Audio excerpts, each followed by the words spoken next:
Hello, welcome to Spotlight on Spruce. Today is September 25th, 2023, and my name is Laura Higgs.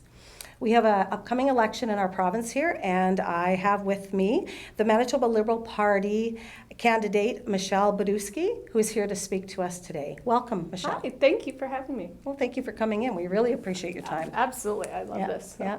So, you got into our little town. You said you stopped to see the bridge, Yeah, right? oh, absolutely. And Yeah. actually, I live in Rivers. I've lived in Rivers for 18 years. Mm-hmm. So Spruce, I've been here many times. Good. For, Good. lots of different reasons, but it's one of my favorite towns in the Yes, area. yes. So it's always a favorite. Actually, I used to have a cabin out at Rivers years ago, so I spent a Yeah. lot of time in that little town too. Well, and that's what I've been telling people. And when I had my Real Westman platform, we would travel all over to the small towns because people don't realize that you can drive 30 minutes and get into Brandon, Yep. or you could drive 30 minutes and get into the next beautiful small town, right? So touring around all of the, our hidden gems and trying to make sure they're not so hidden anymore. That's so, right. Yeah. Good. Spruce is definitely, people will see me around here quite often. Yeah, for sure.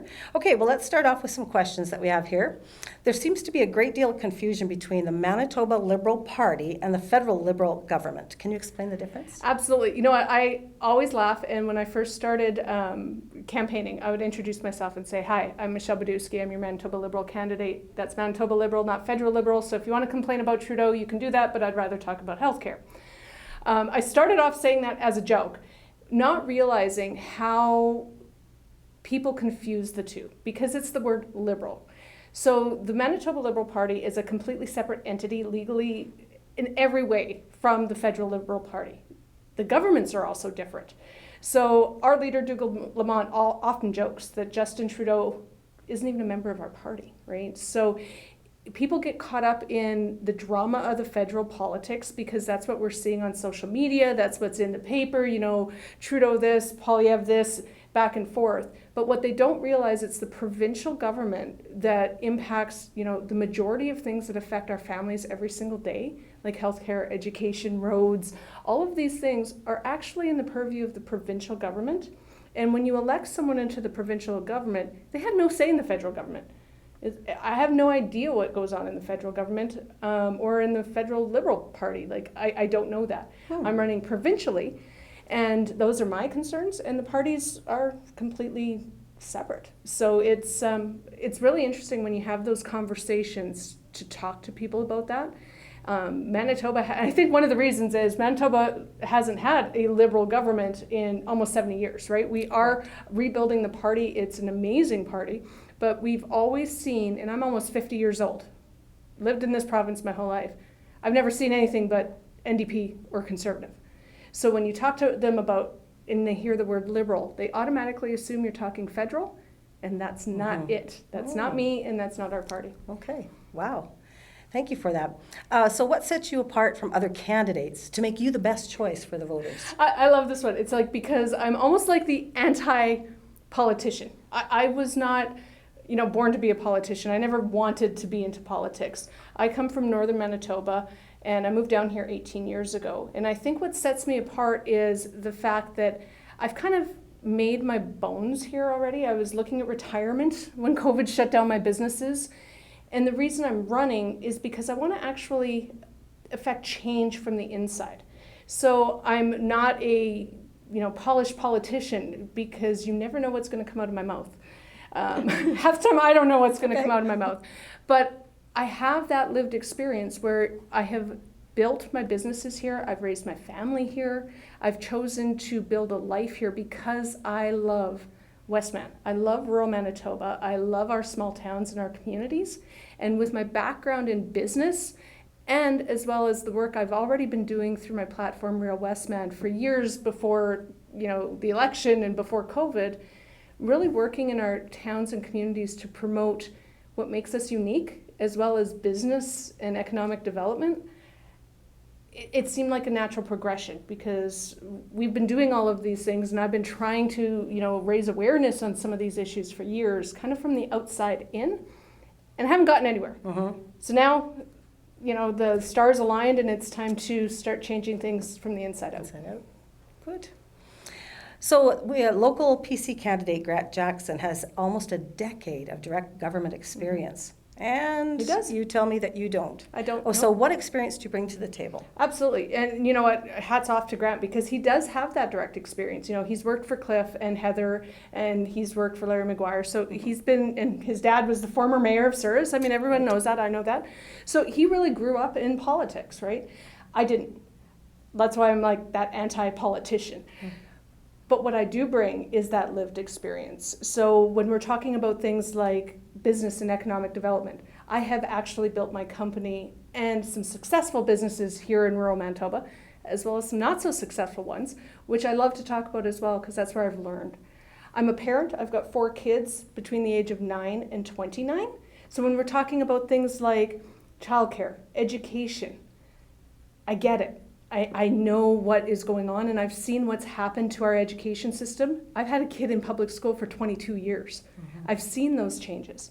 So when I'm speaking to parents and families, I can speak to them on that issue. I am a recovering drug addict. I've been clean for 23 years, which shocks people. I'm very open about it. So when we talk about things like poverty reduction, homelessness, housing, crime, and the social issues that we see creeping out into, creeping out of the cities into our local communities, or I'm sure some people in the cities would say it's creeping from us to them, but either way, it's an issue. Right.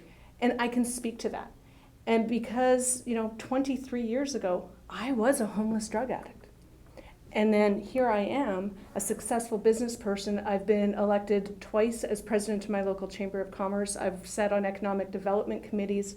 I've been a guest speaker at many different chamber functions, talking about how to pivot and work with our business and our community. And I've even worked in education. When I retired at COVID, I got bored very fast because I'm an entrepreneur, and started working in a global nonprofit, working in K-12 education in rural and remote Indigenous communities.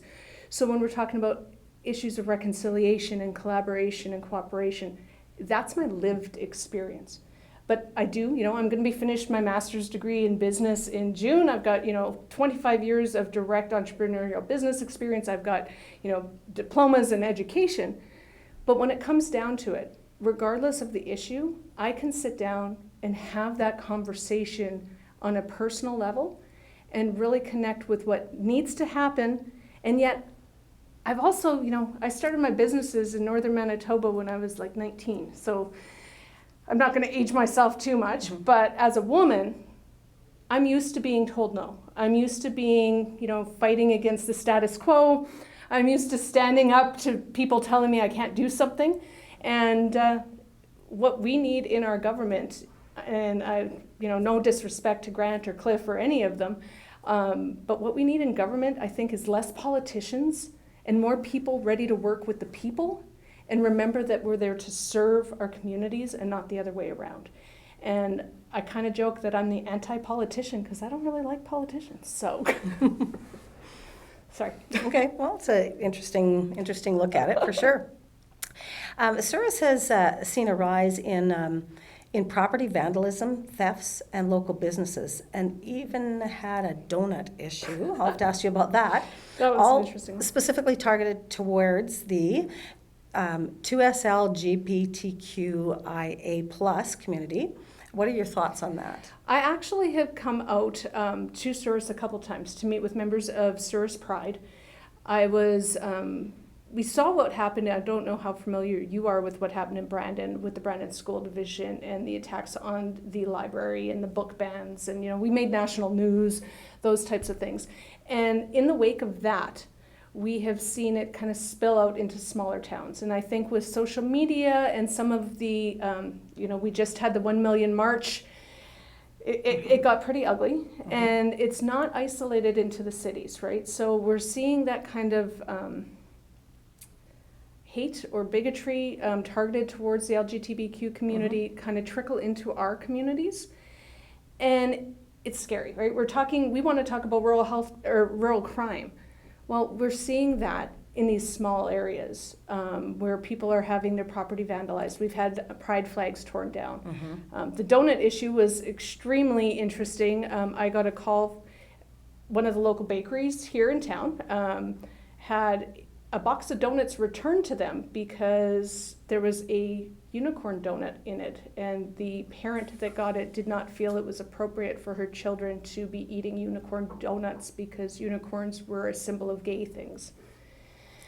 And it was very upsetting, obviously. It was all over the social media and things like that. And I heard about that, and it was, and I spoke to some people in the community that were very upset, obviously, that, you know, here in rural Manitoba, one of the biggest draws we have to attract people to our community is that rural town living, right? Small town feel, we can leave our doors unlocked, Friendly. we feel safe, Sure. right?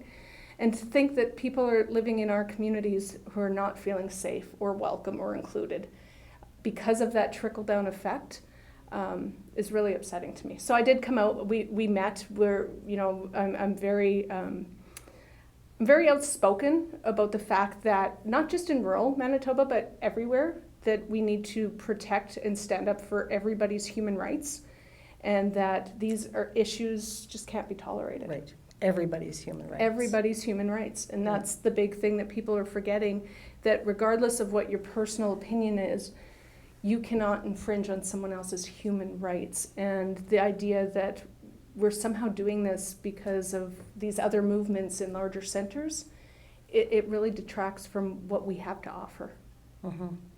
It's, you asked me earlier what makes me different than other politicians. What makes me stand out is because I'm not afraid to stand up and be a voice, and I will never, ever stand silent when I see hatred or bigotry or someone being bullied. It's just not who I am. Oh, good.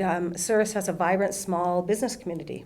What do you see your role as the MLA being in supporting them? Absolutely. I love small businesses. I've opened multiple. I'm a serial entrepreneur. When I retired at COVID and shut down 3 of my 3 businesses and decided not to reopen them, it was weird for me because I've had 14 startups in 25 years. Like I love the small business vibe, and I've been involved in many of your small businesses here. You know, the bakery, Kathleen's, the yoga studio. And, you know, I came out here with Rio Westman, helped promote them, did as much as I could in working with local chambers. But I think what we're missing, or what we need in an MLA, is to be that bridge between the community, the economic development or the municipal council, and the provincial government, to come up with unique strategies, because the riding of Spruce Woods is huge. Yes, it's huge. Yes. You know, Souris is a part of it, but there's also rivers and forests, Wawanesa, Glenborough, all of these different communities that are completely unique. And unless we actually have a great partnership with our local MLAs, municipal council, our Chamber of Commerce, as well as, you know, the federal counterparts, we're never really going to have a one-size-fits-all solution for anything, including economic development.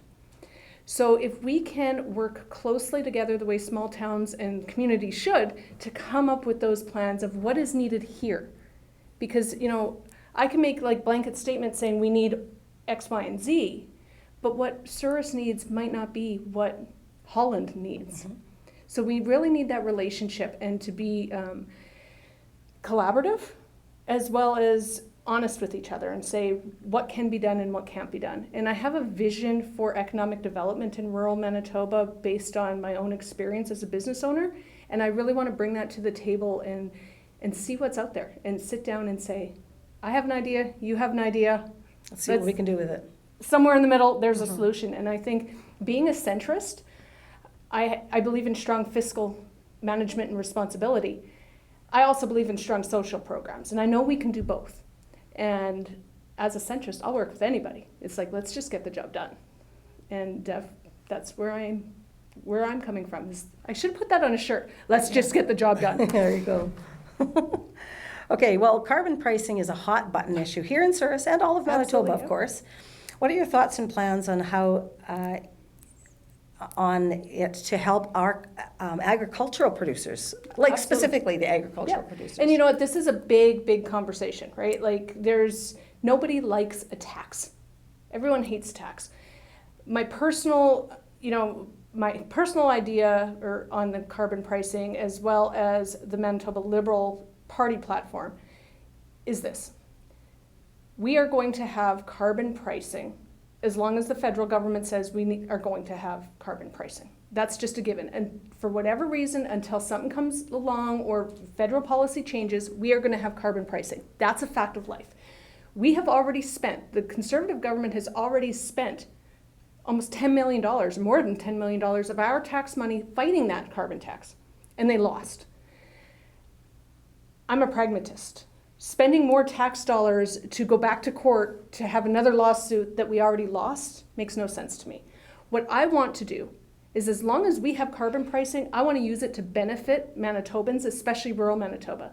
And if we can come up with our own carbon pricing, if we can develop a green fund so that we can take that money and reinvest it back into our communities, especially agriculture. We know that climate change adversely affects agriculture more than any other industry in this area. So we need to have funds available to help them with retrofitting, infrastructure on their land, anything that they can do to mitigate climate change or these extreme weather events that we've seen. Remember the hail this summer? Right. If we have our own carbon pricing, if we keep it here in Manitoba for Manitobans, we have the money available to do those things. We have money available to help them, not just ag, but all industry and homeowners, as well as landlords, retrofit their buildings. We can install, more EV chargers. Number 2 would make a perfect electric vehicle corridor to get people off the number 1 highway. People are traveling right now across country in electric vehicles, all on the number 1 highway. We can have that here. Straight through from Spruce, we could go all the way to Holland. All we need is the political will and the money. But the money's there. We're just sending it to Ottawa. So we need to keep it here and start planning for the future instead of constantly fighting what's here. And that's your plan, to help keep that money That's here absolutely and use it my in plan. in the region. Everyone keeps saying when we see these big spending announcements, where's the money coming from? We don't need to raise taxes to be able to invest in the things we need. What we need to do is properly use the money we have to move us forward into the future. And regardless of what people's idea is on, fossil fuels, climate change, green energy, it doesn't matter. The idea of non-renewable resources, eventually we're going to run out. It's literally in the name, non-renewable, whether it's 5 years, 10 years, or 100 years. So the idea that we are still fighting instead of investing in education, research into what technologies we can have here. Manitoba has the cheapest, greenest electricity in the country, and yet we're still fighting instead of investing in it. Right. So that's definitely my plan, and that's what I say when people talk to me about carbon pricing or carbon tax. I don't like it either. No. But you know what? If it's going to be here, let's use it. Yeah, use it for us here in the province. Absolutely. Yeah. And that's how we fund those projects that we want, is by using the money we already have. It's just a matter of how we use it and how we spend it. Well, thank you so much for coming in. You're welcome. This is fun. Yeah, I really, really appreciate your time. No problem. I love it. Like I said, I love Spruce. I love all of Westman. So it's just one of my favorite towns. I mean, there's plenty of mornings I will make the extra drive here for apple fritters before heading to work. Yes. So. I've heard they're quite popular. They The ship best. out. I actually did a whole video on my Real Westman channel on Maneri's Bakery's apple fritters. Oh, did you? It was like a 2-minute video section of me and my kids stuffing our face full of apple fritters, and then me sneaking the rest of them as leftovers. Yeah. I have promoted them nationally. Yeah, good. The apple fritters Very are the good. best, Thank so. you for that. No problem. I'm sure the bakery does thank you as well. Well, but you know what? They keep making them as good. They do. Right? They Like, do. you can't even argue. And then Yeah. if you own a bakery and you have apple fritters and you think they're better, send me one. I'll let you know. Yeah, there you go. There you go. All right. Well, thank you so much, Thank you so Michelle, much. for your It was time. I fun. appreciate your perspective. Thank you very much for joining us here at Spotlight on Spruce. My name is Laura Higgs. I hope you have a wonderful day. Thank you.